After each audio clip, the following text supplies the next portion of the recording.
This is where I tell you all of Austin's secrets because he can't hear me.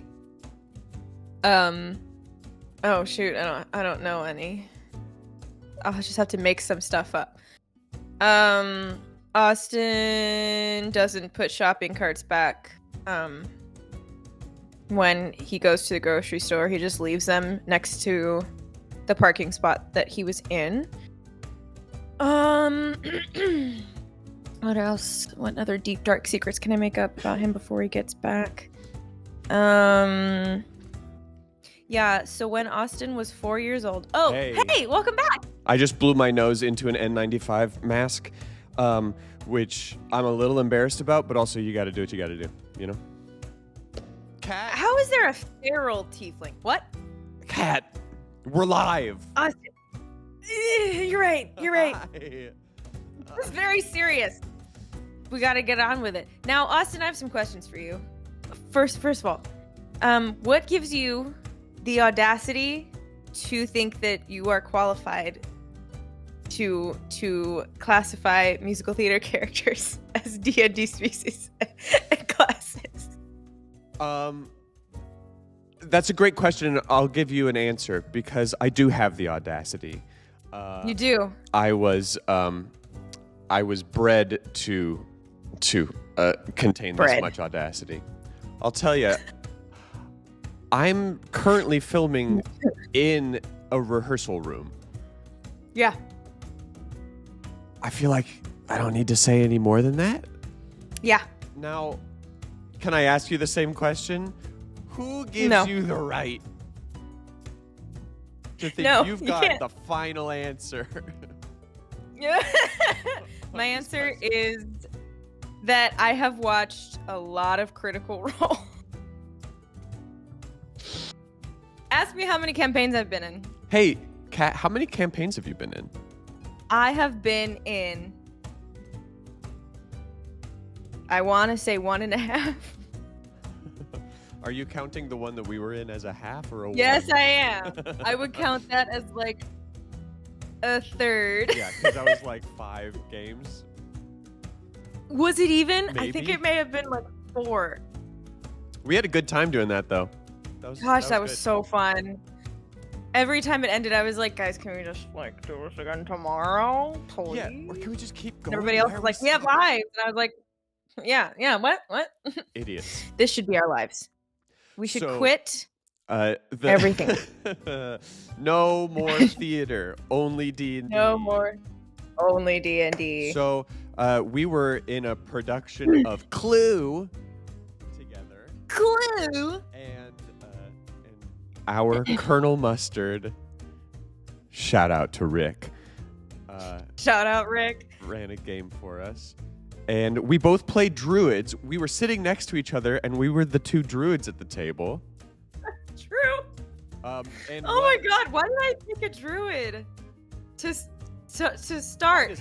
And the funny thing about that is, because you also played a druid, and you have played D&D before that. Like, you were already a D&D player. Sure. And this was my first campaign. Right. Ever. I didn't understand even really what D&D was truly beforehand. I was sitting next to you doing things that I couldn't have even imagined were a possibility as a druid. You had a freaking fire squirrel named I want to say Nelson? It was Nelson. No, it wasn't. It was Nelson. It was. Good memory. Right off the dome. I was playing... Yeah, and I was literally sitting there like, fairy fire? I was playing a wildfire druid, which is a killer subclass. Very fun, especially for the special feature that you get a little fiery companion that throws little fireballs and teleports you. Which I don't know how that's related to a fire-themed subclass, but I'm so happy that it's included. I feel like that's a one you just don't question. You just say thank you. Thank you, Wizards of the Coast. What subclass did you pick again? You think I remember that? I think that I do remember that. I think that you were a land druid. Just extra spells. You know, I think probably that's correct because I remember that I couldn't, like, on D&D Beyond, I had to buy a different book to be able to do any of the cool subclasses. Oh, brother. Lilia Enduring. Wow, we leveled up 4 times. We were level 4? We were level 4. So does this mean... But we started at level 1. Wait, that was really at level 0 because we didn't have memories. Right. That's the first time that I've ever done that in a game. Do the whole amnesia You were right, bit. land, but Underdark. Underdark. Specifically. So that was your first attempt at D&D. So you've done a campaign since then? Okay. So also actors at the Utah Shakespeare Festival. We met thrice, I think. We had a session 0, and then we met like 3 times. And I played a Goliath cleric because I wanted to have a gentle giant, and I'm in love with her. Cool. She is so freaking cool, and I want to play her again. What's her name? But yeah, her name is Solara. Yeah, Solara Heartfall. So how did you feel about Her backstory was those 3 sessions? How did you feel about cleric? Clerics are badass. Clerics are really good. I kind of love them. Yeah. Because they can fight, but they also have mad spells. Yeah. Like, you don't have to choose between melee and spells and healing. Like, they just do everything. I love them. You had what was your subclass?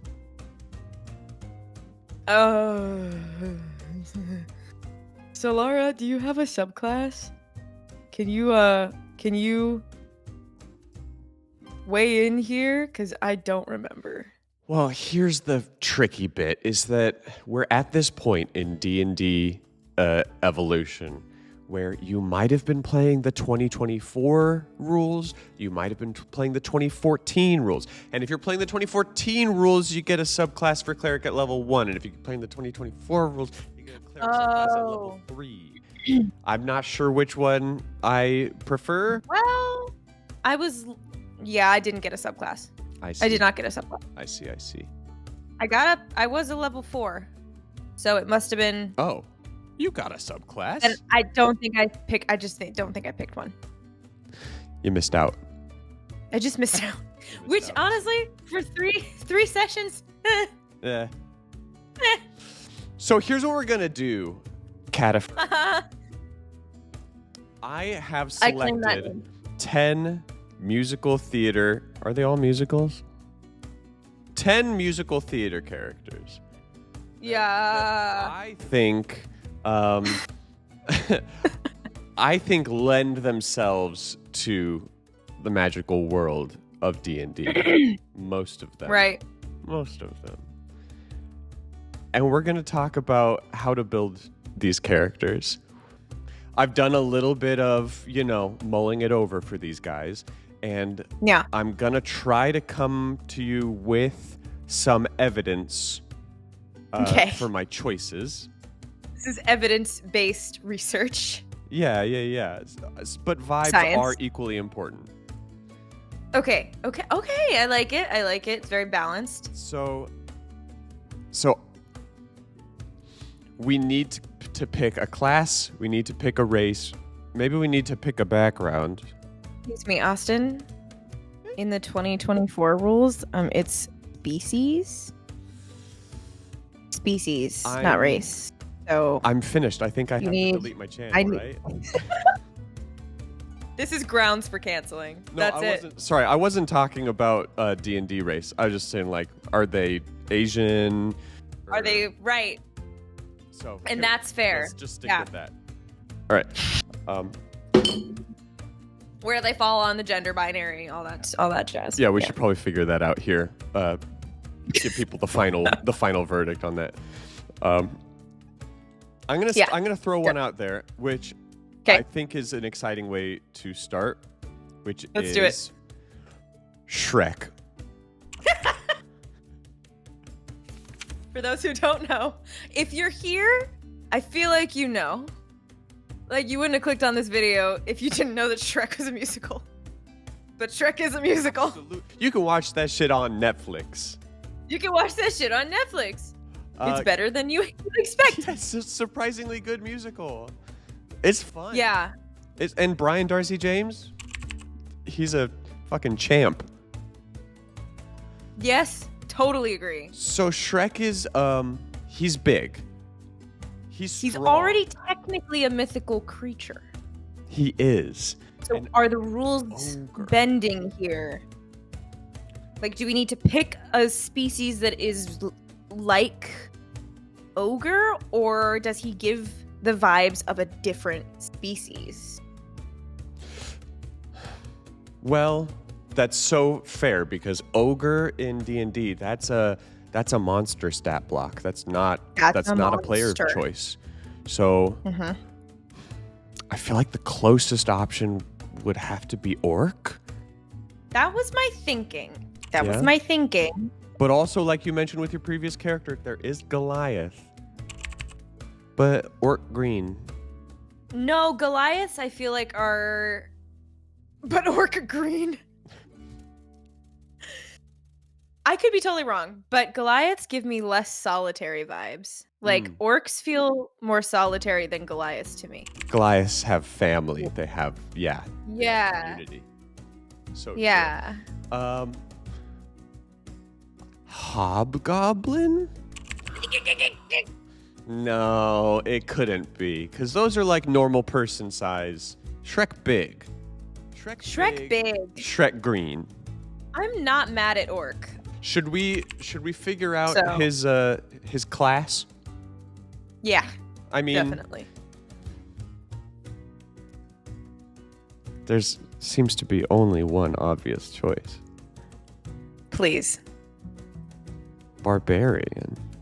I thought you were gonna say bard. I'm like, yeah. How? Explain yourself. Yeah, absolutely. Right? I can totally see Shrek going into a rage. He's mean. And he's not gonna. He's green. You know, he's not gonna say, "DM, can I would like to rage." He's gonna say, "I'm raging now." That's right. Or he just it makes you assume. Now he doesn't use weapons, really. He just like uses his muscle and his fists. But I mean, then take the tavern brawler feat, then, dude. Like, then you can use unarmed attacks. I think that Shrek is a barbarian with tavern brawler, which if anybody out there is thinking about taking the tavern brawler feat, it's a little bit of a trap, and you might not want to do that. But do as we say, not as we do. Just take the fighting initiate feat and take the unarmed fighting style. Don't go tavern brawler. Am I right? Totally. I absolutely know what you mean. I'm right. I am. I promise. So, I think there was only one way to go there. That's a barbarian. I agree. I mean, I totally agree. I guess he could and be honestly, a fighter. No. No, fighters train. Yeah. Fighters are a little too structured, I think. Yeah. Right? He is not trained. Like, and honestly, if we're converting a character to D&D, I can see Shrek using weapons in a D&D campaign. Totally. You know, like, yeah, I can see him using like a club, like a club. That's the main one. Or you know, like at this, like maybe a club. Well, maybe.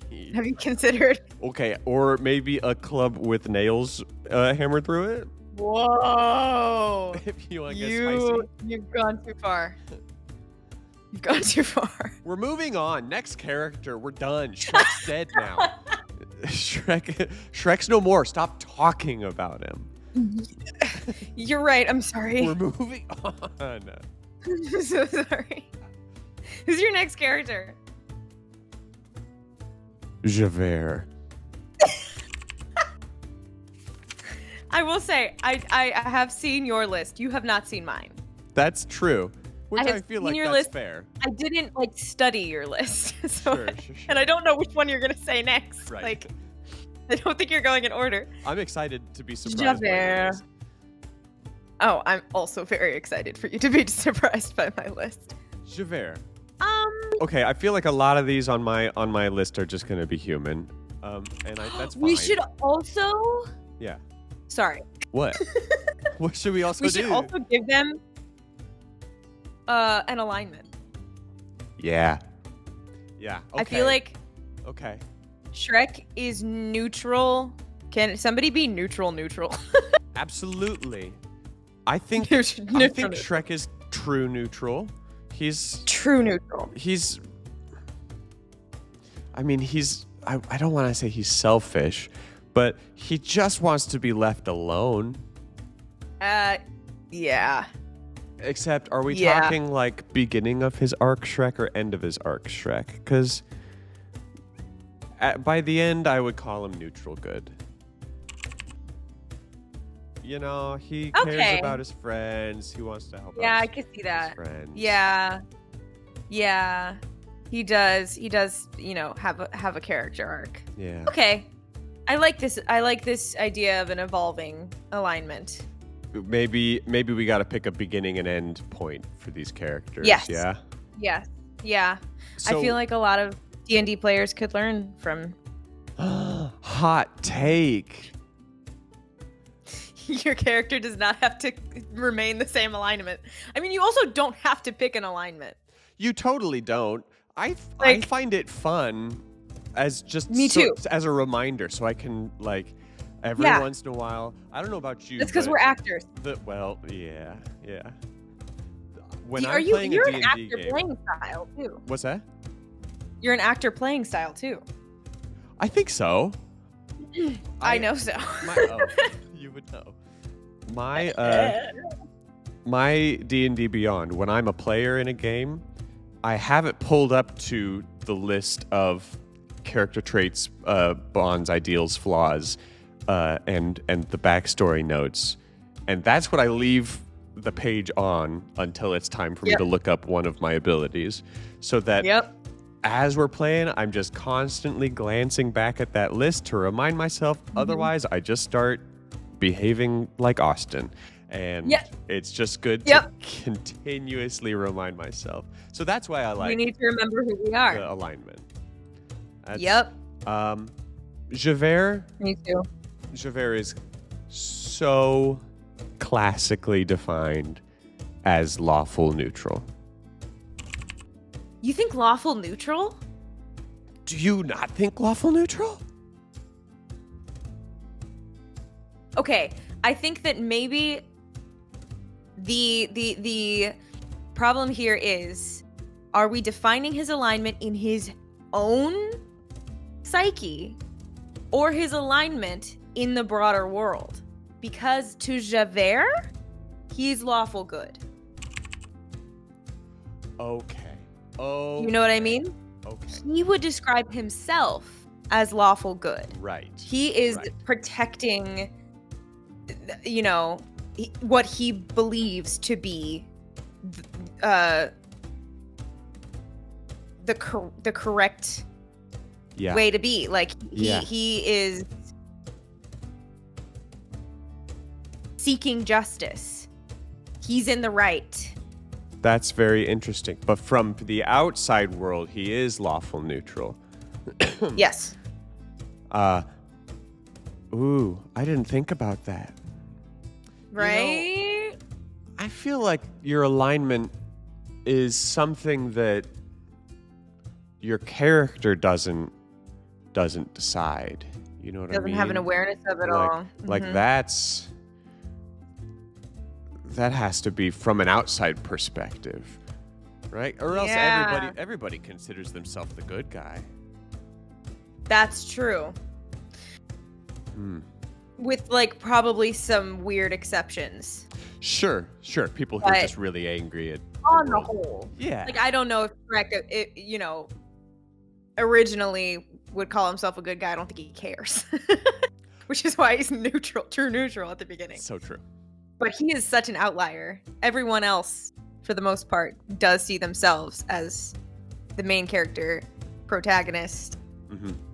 Because that's how the brain works. And people have some opinions on like, what do you define lawful by? Do you define it by like the person's own personal code, or like the laws and structures of their surrounding society? Here's my take on that. I feel like if you define that as whatever the person's internal like code of conduct is, then that gets rid of the definition of like chaotic versus lawful. Because you could be like, yeah, my character follows the laws that he set out for himself, which is let chaos reign and do whatever you want. It's like, well, then that defeats the purpose. I think the whole point is like you follow the like structures of your society. I agree. Otherwise, what are we talking about here? Yeah, I totally agree. So let's say lawful neutral. Let's say lawful neutral.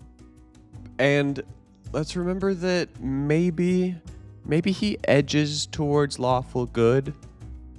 I mean, he lets Valjean go. Yeah. At that one He does. point.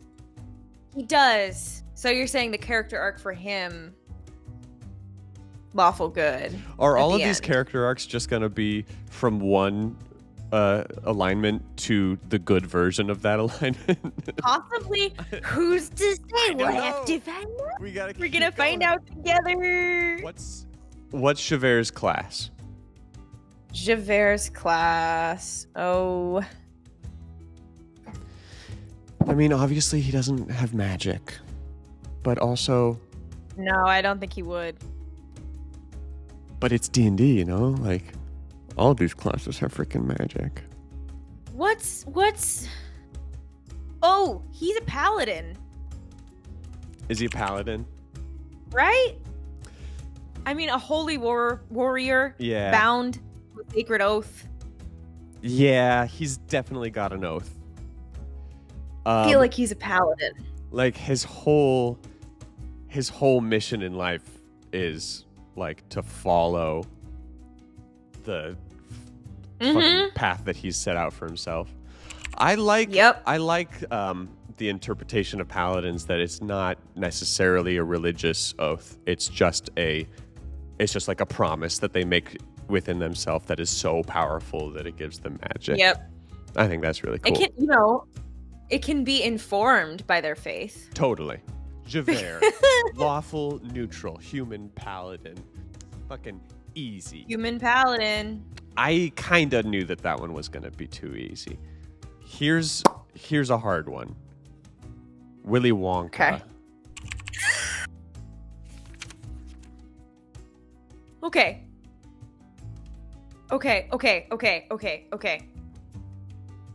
Whoa. Do you have ideas of class already? Two come to mind, but I want to hear what your thought was. You want to hear mine? Yes. Honestly, I can see William Wonka. William W. Wonka. Wonka. WWW. Triple W. Making a bargain to be a warlock. I can see him selling his soul to sell candy. It's never really explained where he got this fucking huge factory from. All this money. And the world building is non-existent. There's no... Is there magic in this world? Is he the only person in Charlie and the Chocolate Factory universe who can do shit like this? The world building is inconsistent. It is insufficient. And frankly, I'm pissed. Who do we talk to about this? Roald Dahl. Did Roald Dahl write it? Yeah. Is Roald Dahl Okay, dead? great. Hey, Yeah. let us know in the comments. Is Roald Dahl dead? Hey, chat. Is Roald Dahl dead? Roald Dahl dead? This would be a very fun live stream, honestly. It so would. Ah, too late. People putting in their 2 cents. He's a warlock, huh? What were your thoughts? If he was a warlock, I sort of feel like he would be a fey warlock. Yes. Right? It's the mischief maker. Mm-hmm. He's like a Loki figure. Ooh, yeah. Ooh, I like. So if we're looking at fey species. Oh, a fey like the Eladrin are the Feywild elves. That's true. That feels good. That's true. They've got a big like emphasis on the seasons, which I don't know, that's unrelated, but still cool.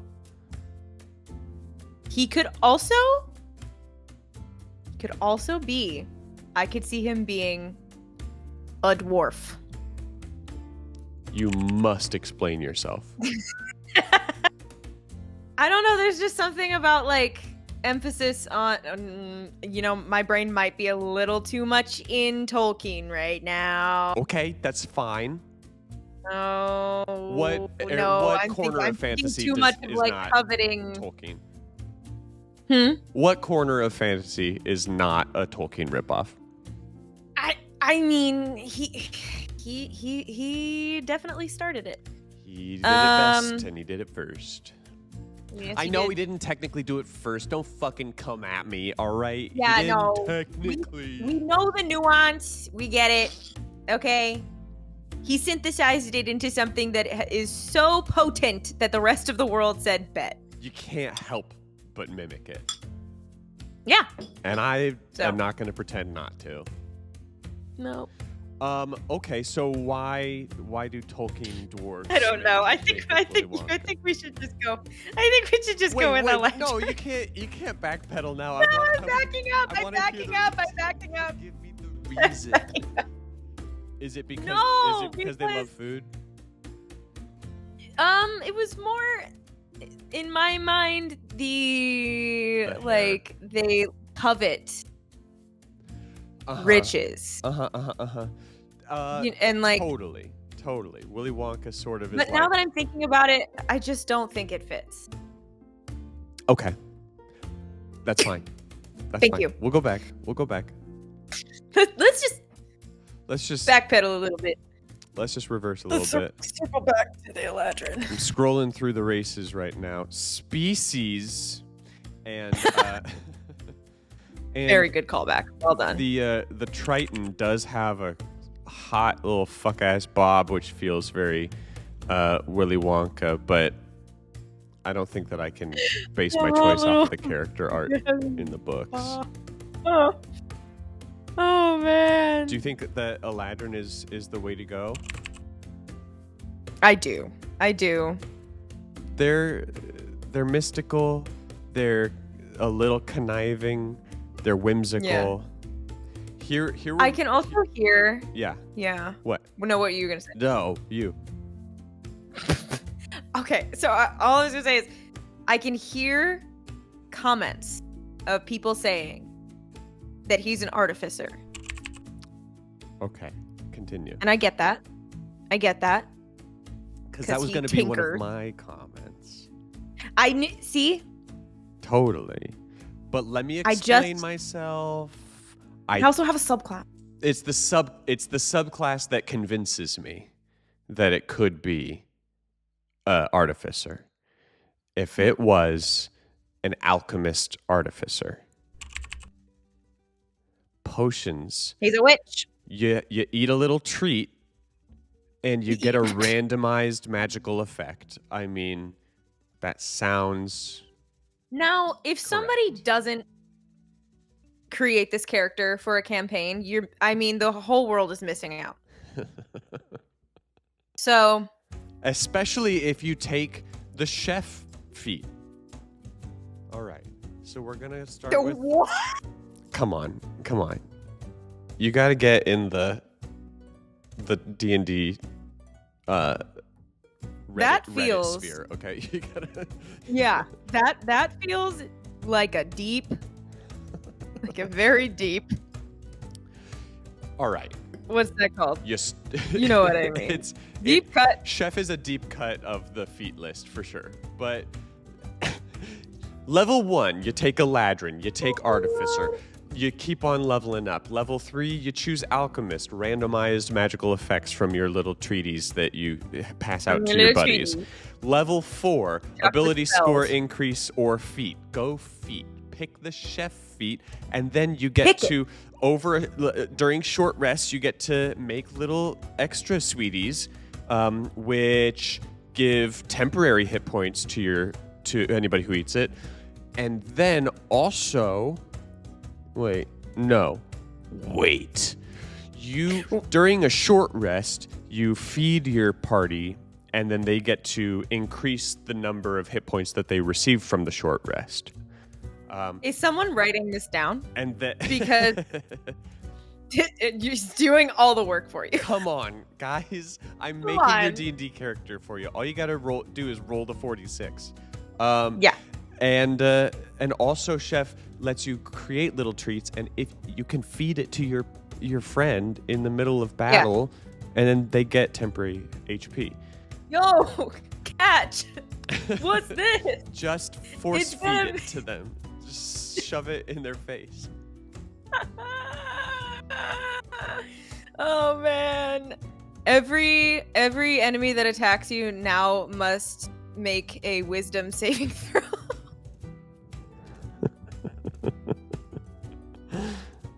I'm tempting them with sweet treats. As you should. Okay. William would be proud. But also Bard? That was another one I thought about. I'm not gonna lie, Artificer and Bard were the first ones that came to my mind, and then I thought of Warlock and was like, well, that's fun. He's a tricksy little guy. I don't know. I kind of like Warlock. And his background is too mysterious. It's so mysterious. Whom did he sell his soul to? I'm telling you, he did. Whomst did he sell his soul to? Yeah. To an old god. He sold his soul to Cthulhu. Wow. Actually, if you look back at the original writings by Roald Dahl, I feel like that's pretty obvious. That he sold his soul to Cthulhu.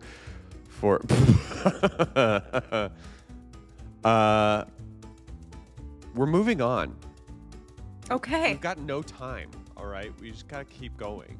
You're the one with tech. I got all the time in the world. I have so much time. Wait. What? Alignment. Willy Wonka. Oh yeah. Chaos. Chaotic. Like, come on.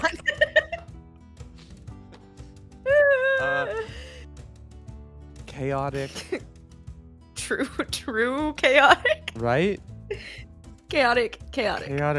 Good. I mean, he's honestly, fucking with all these people, but he's just it's a test. He's testing them. Yeah, once you get to the end of his story, you realize none of it was malicious. Yeah. None of it was even really that self-serving. He just wants his legacy to go to somebody who's not going to fuck it up. And he's perfectly willing to put children in harm's way for that to be the case. Okay, but he did warn all of them. He did warn 100%. all of them about what was going to happen. He said, that's a prototype. Please don't eat that. And then Violet said, bet, and did. She turned into a blueberry. Willy Wonka did nothing wrong. Nothing wrong at all. All of their parents were there. Yes. Okay. Just because maybe OSHA would have something to say about there being no rail around the Chocolate River. Maybe. I'm sorry. You were explicitly warned not to go so close to the edge? Explicitly. That's on you, Gloop. And what did he do? He went right up to that edge, and he kneeled down, and he started sucking up chocolate out of the river. Right. Whose fault? You want some of that chocolate? You ask. Oh my God! You don't think you're gonna get a goodie bag of yummy candies at the end of the tour? Just be patient, dude. I mean, come on, But manners. Also, Charlie drank the fizzy lifting drink. He also broke the rules. He did. So is that fair? And so did his grandfather. So just because he didn't die, he gets to inherit the chocolate factory because he picked the non-lethal candy? That is correct. That's how. Have you? This hasn't been explained to you? No, I'm not versed on chocolate factory inheritance laws. Well, that's how it works. It sort of sounds like Saw. Like, whoever makes it out alive is free to go. I did not know how that went. I've never seen I a won't Saw see it, movie. so it's not a spoiler. Either, but Oh, you just know it that. sounds like that's what it is. We're moving on. Okay. We have to create little, charts for each character. Absolutely. To, have on screen, and they're, popping into place as we go. I'll Oh my God. I'll absolutely make character sheets for all of these characters. And if I don't, it's because I got lazy. The wizard from Wicked. I was like, what? The wizard. It's that's... Can you make the wizard a D&D character? Yes, you can. Absolutely. Can you? Especially because I think you should make him not a wizard. Definitely. Not a an obvious class that has an abundance of spells. Right. He's an artificer. Oh? He makes all this shit to make it look like magic. That's what he does in the It's so true. musical. That's so true. I mean, he has a robot face that he talks out of. Yep. Whoa. Yep. I didn't even consider artificer, but it's so true. I mean, You're welcome. He comes up with the brilliant idea to have everybody wear green glasses so that he doesn't have to make a whole Emerald City. It's pretty smart. Wait, that went over my head. Isn't that When does that happen? Isn't that how the Wizard of Oz goes? Is that everybody in the Emerald City wears green tinted glasses, and the Emerald City isn't even emerald? It's just that they're all wearing green glasses. I don't know. But I think that is brilliant. And there's been so many adaptations. Right. That in one of them, I'm certain that is correct. I have not seen the Wicked movie. It's been a long time since I saw Wicked. So you haven't seen the Wicked movie? I haven't seen the Wicked movie. All right, there's a lot of good movies I want to see. I think you'll like it when you see it. I cannot wait to watch it for free. Yeah, I mean, yeah. Yeah, I'm a broke That's bitch, totally so fair. Yeah. Me too. So, it was my birthday present. Oh, that's fun. That's very Movies fun. always come out on my birthday. What's your birthday? November 21st. Oh, That's yeah. literally, I believe, the day that Wicked 2 is coming out. Oh, cool.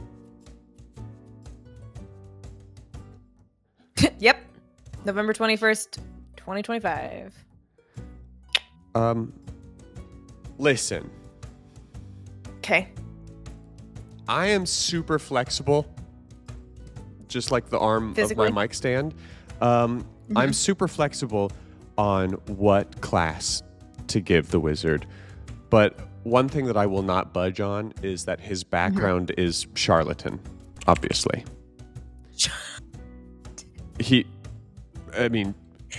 Duh. Absolutely. Absolutely. As long as he's a charlatan, I don't care what class he is. Artificer totally makes sense. Bard to me also totally makes sense. Like he's a schmoozer, you know? Absolute schmoozer. Or even like a mastermind rogue with like disguise kit and like deception expertise. I like it. I like it. Anybody who's good at lying, I'll take it. Yep. Do we think that there's a fun, fantastical species to give the wizard? No. Oh, to be perfectly honest, I believe that man is a man. That's so rude. I believe that man is a man. I'm so sorry. That was so rough. Oh my god. But true. He just gives off such human vibes. It's so true. To me. You know, and doesn't he come from the real world? Yeah. So, yeah. Okay. Honestly, like... Fair enough. He gives me such power-hungry human vibes. You know? Power-hungry as the fatal flaw of humanity. I am a big proponent of human characters. I think it's way more fun to be the most normal part of like a super weird fantasy world. Yeah. That's I mean, fun. I hope that most people are like you and not like me. Why? Because you want I to play the turtle folk? You want to play the... No, I don't want to play a turtle. You want to But I do want to play like an ASMR and a Dragonborn and a, you know, Genasi. You don't want to play a plasmoid? You know, I did see that one. I did play a plasmoid once. Plasmoids are pretty cool. Do they have to be humanoid? Or can they like kind of like... They can choose how many limbs that they have, if any. Fantastic. Which I love that is so handsome. Much. Oh man, there's little chance of little ball of gloop. Little ball of gloop. That's me. I'm just a little ball of gloop. Is the wizard plasmoid? No. He so isn't. He's not cool enough to be a plasmoid. I just think he's a human. He's so human. See, my other thought was like gnome. Like... Oh. They give off a little bit of like huckster, like folksy thing. Or maybe I'm thinking of halfling. Maybe halfling feels more folksy. Yeah. I think the gnomes are a bit more technologically advanced. Yeah, and a little more sprightly maybe. Yeah. Yeah, no, you're so right. That bitch is human. They were the gnomes were created by the gods of invention. Yeah, no. He's not that cool. He's just a good liar. He simply isn't that. He's just a guy. He's just a boy. He's just a guy, which is why he needs all these stupid little charlatan tricks and shit. Yep. Artificer. Alignment? Honestly, I don't see much character development for this guy. I still think that D&D characters should, over a campaign, probably shift a little bit. Absolutely. If you give them enough time and you're not doing 4 sessions and then the campaign is over. That sucked, man. I'm so sorry. I was like, no, it's fine. It was my first campaign. I was happy to be there. So. I have done one campaign that's like a pre-published campaign. I did Curse of Strahd as a player. And I went through 3 different characters because I have chronic new character disease. I just can't help but build new characters and then get more excited about them than the character that I'm currently playing. But then at the end, as we were wrapping things up, when my 3rd character died, we resurrected my 1st character. except he was all leveled up and he had a new class and he was all cool. So, okay, Gando. So take that idea and steal it for your own game. But that's the only campaign that I've gotten through to the end as a player. I believe the only time. I've finished a couple games as a DM. I ran Out of the Abyss, which took the characters from level 1 to 17 over crap. Over like 2 years. Oh, so it was sick. Damn. That was so cool. That sounds pretty rad. Yeah. But I am so more used to the 3-session campaigns, which is freaking bummer, dude. It is. It's a freaking bummer. So how about Mary Poppins? We didn't align the wizard. Fuck. I would say neutral evil. I would say that. Yeah. I don't know. What would you say? I would agree. Now, if we're making him a playable character, though. Yeah. Hey, I'm not opposed. Chaotic neutral? I'm not opposed to evil PCs necessarily. That's fair. I mean, plenty of people would not be happy to have an evil character in their game. I just feel like something you discussed beforehand, right? For sure. You got to make sure that everybody's cool with it. But no big deal. My little loophole is that if you make an evil character, you got to make them a little bit of a coward. Otherwise, they'll kill anybody who they want gold from. So you got to make them have evil thoughts, but not the willpower to follow through. And that's perfect for the wizard.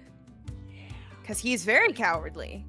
It's so true. He doesn't get his hands dirty once, does he? Yeah. No. So, yeah. You said neutral evil or chaotic evil? I feel like neutral evil. I like it. Yeah. I could... If he were going to have a character arc and get better... Yeah. See him morphing. Not morphing. Developing into like a chaotic neutral. That's... Okay, that's fair. What about... Hanging on to that neutral. What about lawful evil? Seeing as he's like the leader of the city, you know? Oh yeah, like, he literally creates the societal... Right, like he's in charge. Parameters. Yeah. But I don't think he cares. No. Yeah, he's not invested in the laws. Yeah, I feel like lawful really gives the assumption that character is following something else. Yeah. You know? Yeah. Like a principled stand. Yes, it's on a belief system. Yeah. He doesn't really have one of those. Yeah.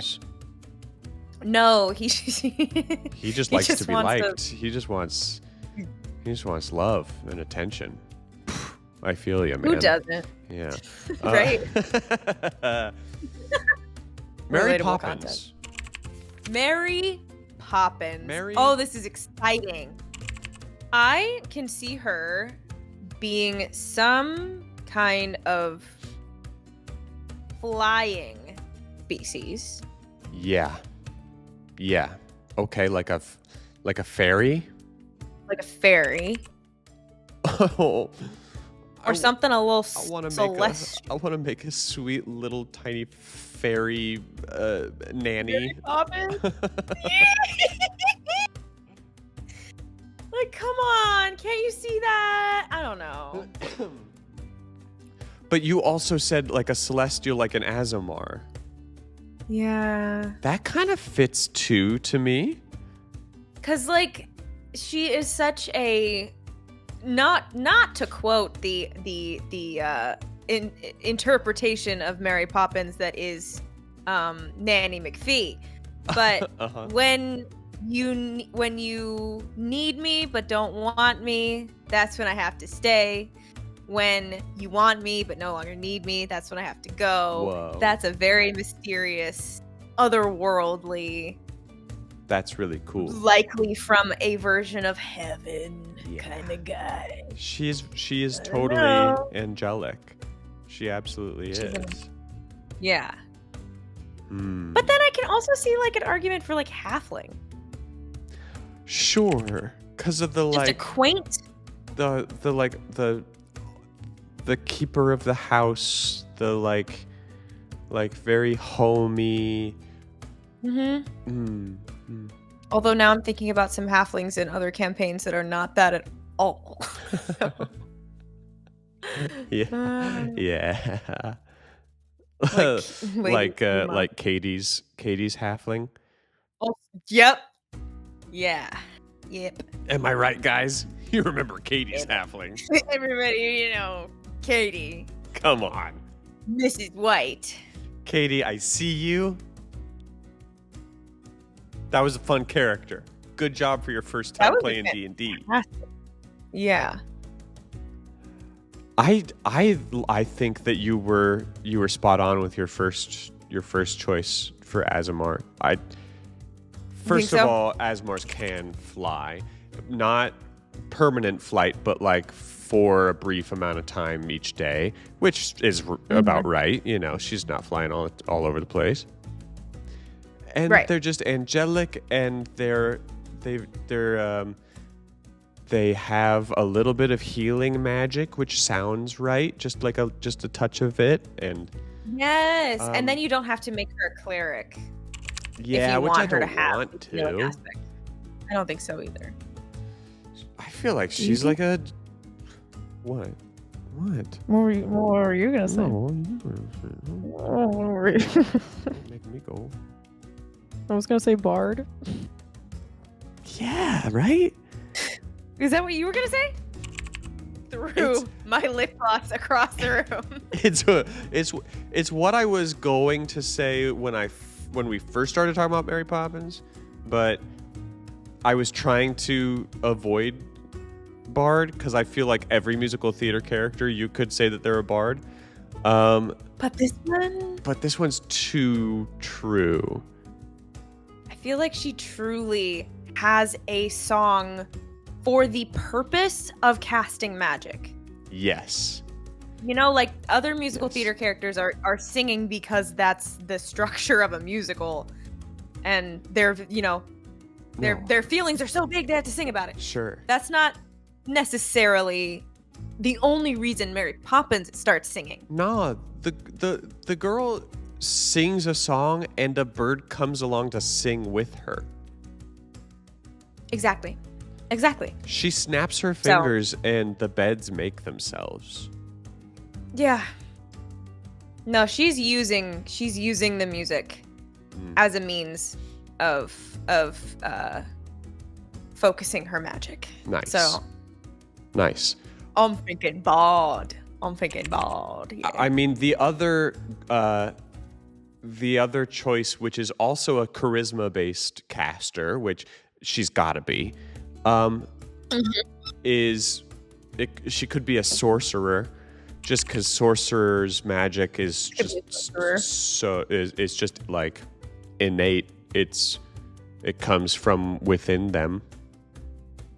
That's so true. And I mean, you can always have a sort of like musically inclined character that doesn't have to be a bard.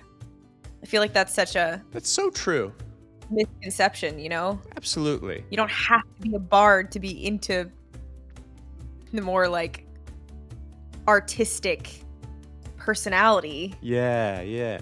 I love to give my fighter characters a flute. Yes. It's just a hobby, all right? It doesn't have to define their whole personality. It's a hobby. It's just a It's what I do in my downtime. Yeah. Mary Poppins is an Azamar bard. What alignment is Mary Poppins?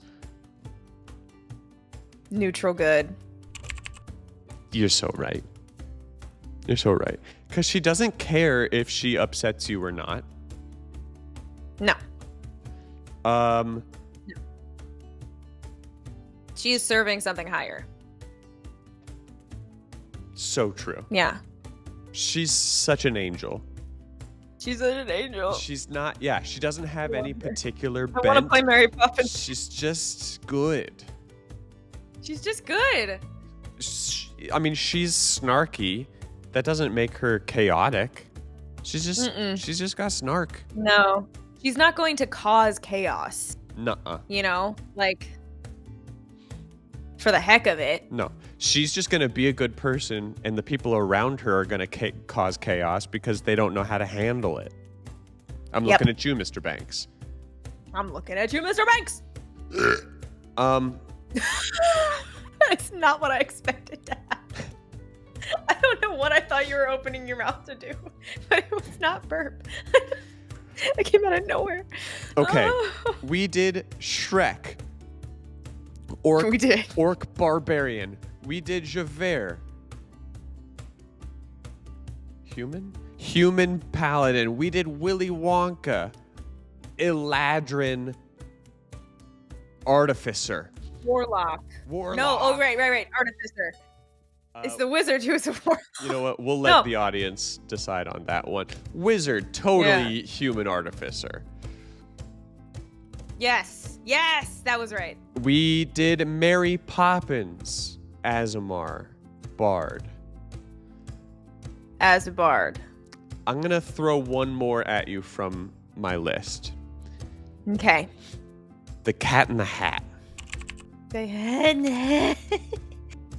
For those who don't know, this is Seussical the musical. Thank you.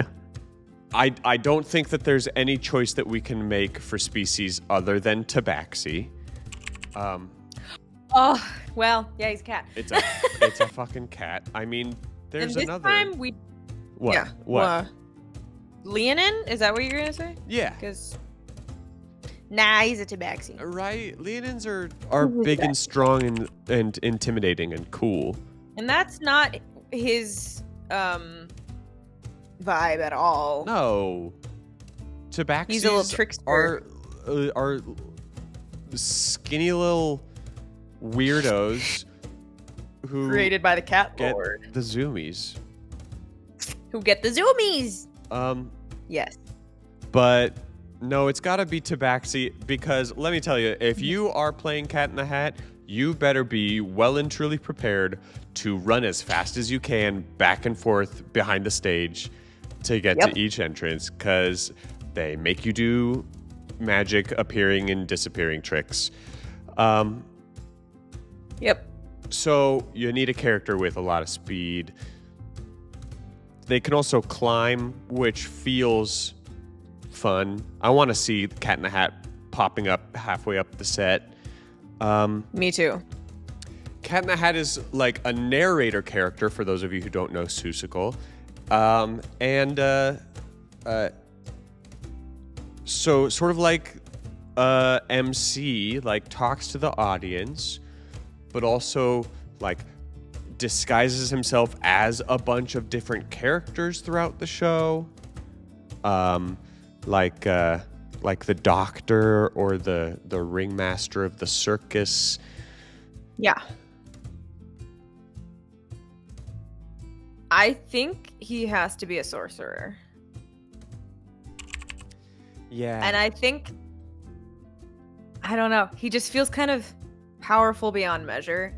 Right. But in this stupid package, you know? Like, yeah.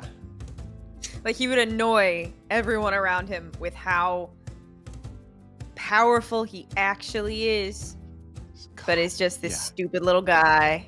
You know, he kind of feels like he's the wildly overpowered DM PC. Yes. But done in the best way possible, which is that he does not steal the show from the PCs because he never helps. He never helps. He could. He just acts like a wackadoo and then leaves. Oh my god. Sorcerer is great because sorcerer does not. They don't necessarily have a reason for their magic. They don't have. You don't have to explain it. He just is. So subclass wise. Yeah. Aberrant Mind does not work. He's not a Lovecrafty sorcerer.